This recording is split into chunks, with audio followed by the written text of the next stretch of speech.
श्री गुरुदेव दत्त। एक सखा का प्रश्न है कि गुरुदेव शनिदेव 27 जुलाई से वक्री हो रहे, करीबन बहुत दिनों के लिए। हाँ, 27 जुलाई से शनि महाराज वक्री हो रहे हैं और करीबन 11 दिसंबर तक है, जितना मुझे ध्यान पड़ता है। 138 दिन शनि महाराज वक्री रहेंगे। वक्री माने क्या? जैसे कि कोई पुलिस वाला राउंड के लिए निकलता है तो एक एक मोहल्ला, एक एक गली वो चेक करता है। वो चेक करते करते वो 1-2 माइल आगे चला जाता है, फिर एकदम सडनली उसको याद आता है कि ये गली तो बाकी रह गई, ये मोहल्ला बाकी रह गया। तो फिर वो वापस आता है और वो मोहल्ला चेक करते हैं। इसको कहते हैं शनि महाराज की वक्री गति। जिन लोगों की भी सारासाती चल रही है या ढैया चल रही है, उन सबको, जिसको ये महसूस हुआ होगा कि चलो अभी उपाधि में से हम निकले, तो अभी निकले नहीं है, वो पूरा हिसाब जो भी बाकी रह गया, जो भी कमी रह गई, आपको दंड देने की या आपको अवार्ड देने की, तो वो अभी सूद के साथ देंगे। समझे? हाँ, जिनको कष्ट दिया था शनि महाराज ने, तो उनका कष्ट बढ़ेगा। जिनको अवार्ड दे रहे थे तो उनका अवार्ड बढ़ेगा, तोहफा बढ़ेगा, उसकी तरक्की बढ़ेगी, है ना। तो जो भी आपके पाप कर्म है, जो उसमें बाकी रह गए, उनको जो भी दंड देना है, जो भी सज़ा देना है, तो वो फिर इस टाइम में दे देंगे। और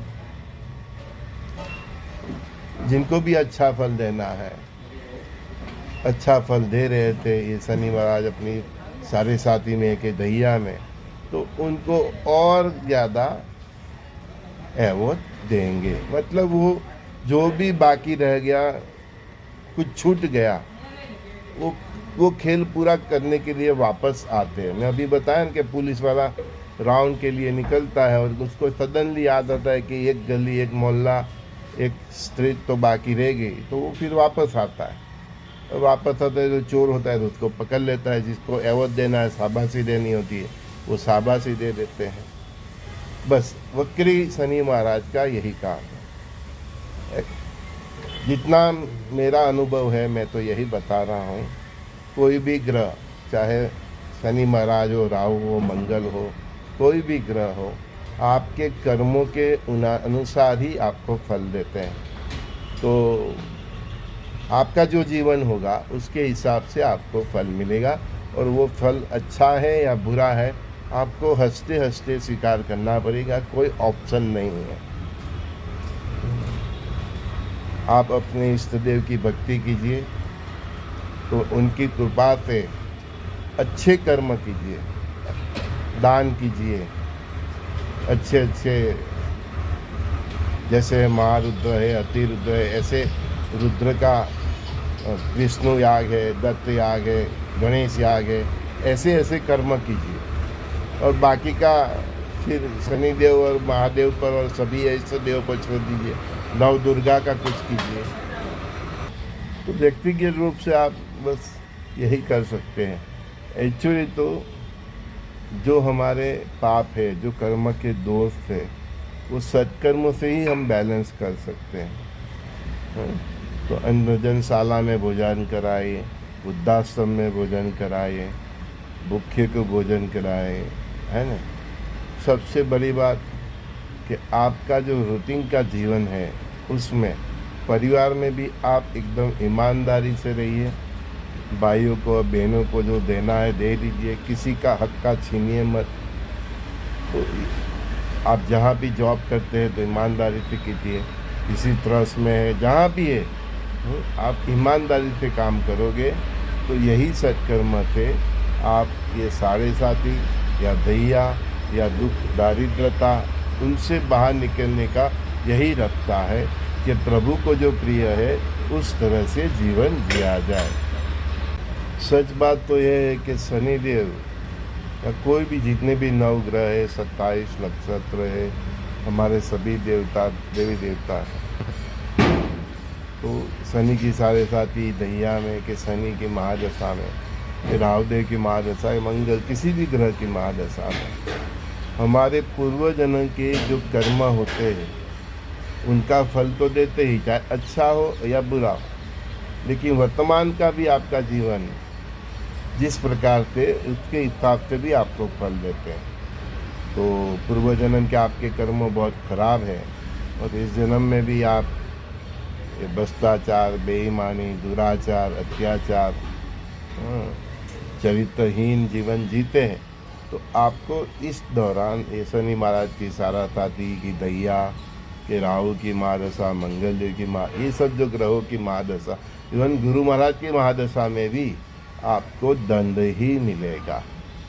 और अच्छे कर्म किए हैं, इस जीवन में अच्छी तरह से जी रहे हैं, पिछले जन्म तो फिर केवल पिछले जन्म का पाप का हिसाब ही वो लोग देंगे आपको, और वो भी थोड़ा सोच समझ के देंगे, क्योंकि आपका वर्तमान का जीवन एकदम बैलेंस है, गुरु किया है, आप सब सात्विक जीवन जीते हैं, चरित्र संभाल के जीते हैं, तो सूलिका का 100 से जाता है।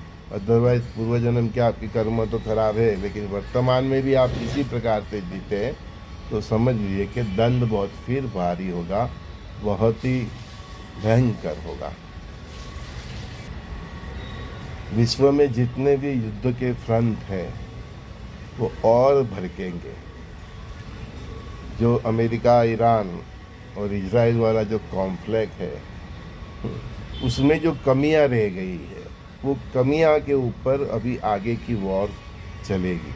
मतलब जो ये इन लोगों ने 40-45 दिन का जो भी वॉर हुआ, उनमें जो बाकी रहा एक दूसरे के टारगेट ख़त्म करने की, या जो भी कमियां रही, वो कमियां ख़त्म करने के लिए अभी ये युद्ध होगा। अमेरिका चाहेगा कि ईरान का जो भी बाकी रहा है, जो भी स्ट्रेंथ बाकी रही है, जो भी गलती रहेगी, वो सब ख़त्म किया जाए। इजराइल भी यही चाहेगा, ठीक है। और इनके सामने ईरान और जितने उसके प्रॉक्सीज है, हुती है, हमास है, हिजबुल्ला है, वो भी यही जो बाकी रह गया वो ख़त्म करने की कोशिश करेंगे।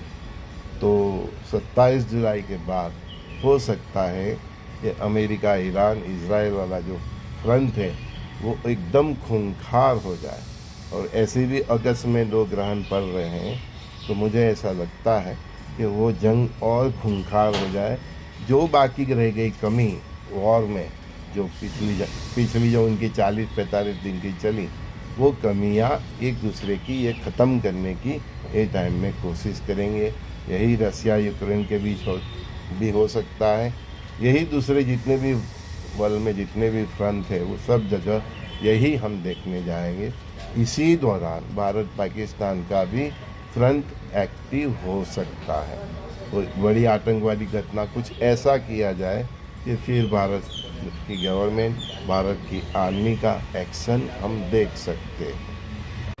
विश्व में कई देशों में सरकार बदल सकती है, कई लोगों को मतलब रिज़ाइन देना पड़ सकता है, कई लोगों की जॉब में परिवर्तन का योग आ सकता है। मतलब ये समय बहुत ही चेंज लाने वाला रहेगा सबके लिए, आपकी पर्सनल लाइफ से लेके आपकी बिजनेस, आपके जॉब। कहीं बड़े बड़े मिनिस्टर को भी रिज़ाइन देना पड़ेगा, कहीं राष्ट्रपति को भी देना पड़ेगा, वड़ा प्रधान को भी देना ही पड़ेगा। तो बहुत, कहीं स्टेट में गवर्नमेंट बदल सकती है, गवर्नमेंट गिर सकती है, कहीं देश में, तो बहुत कुछ हम देखेंगे। और ड्यूरिंग दैट पीरियड मानसून भी है, तो मानसून भी बहुत ही मतलब टेढ़ा रहने वाला है। तो संजय दस्ती का सभी दोस्तों को बहुत बहुत प्यार। श्री गुरुदेव दत्त। 27 जुलाई से हम सबको केयरफुली जीने का समय आ गया। कहने का मतलब 2026 का जो प्लानिंग है, उसमें जो कमियां रह गई जनवरी से अभी तक, वो सभी कमियां ये आगे के 6 महीने में पूरी हो जाएगी। चाहे वो युद्ध के फॉर्म में हो, किसी भी प्रकार की जो भी कमियां रह गई, अमेरिका ने ये साल शुरुआत से ही सब बखाड़ा चालू किया है ना। तो जो भी कमियां बाकी रह गई है वो सभी कमियां को पूरा करने का ये समय है। तो आगे की जो परिस्थिति थी उससे और खूंखार होगी और इंटेंशन वाली होगी और डरावनी होंगी। और साथ में मंगल देव का तांडव तो मैंने बोला ही है 2027 अप्रैल तक। तो दिसंबर तक तो शनि महाराज ने संभाला है, मंगल देव तो है, लेकिन फिर दिसंबर से जनवरी से अप्रैल तक तो परमात्मा की कैसी चाल है देखो, एक पछी एक उनकी कार्यवाही, कभी शनि महाराज तो कभी मंगल देव संभाल रहे हैं।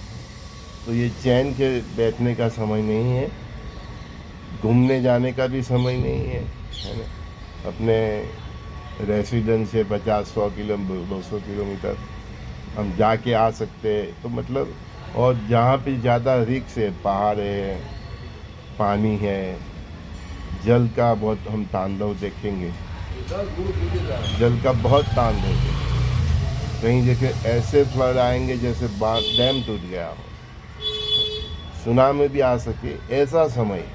इस समय एकदम फ्रिक्वेंसी वाला 27 जुलाई से हम देखने जा रहे हैं।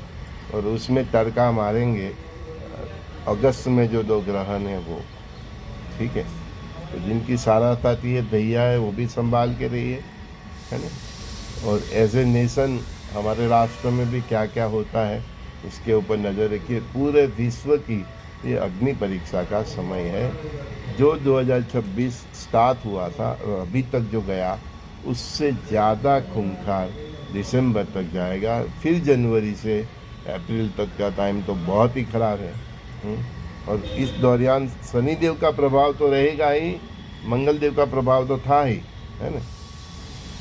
तो अभी और शनि देव का भी प्रभाव बढ़ने जा रहा है। जल के रिलेटेड भी बहुत हम दिक्कतें पूरे विश्व में देखेंगे कि कहीं से फ्लड आएगा तो इतना नुकसान करेगा, पहाड़ों से ऐसे गिरेगा तो पहाड़ के पहाड़ बह जाएंगे, बेखर गिरेंगी, ज़मीन डल बैठ जाएगी।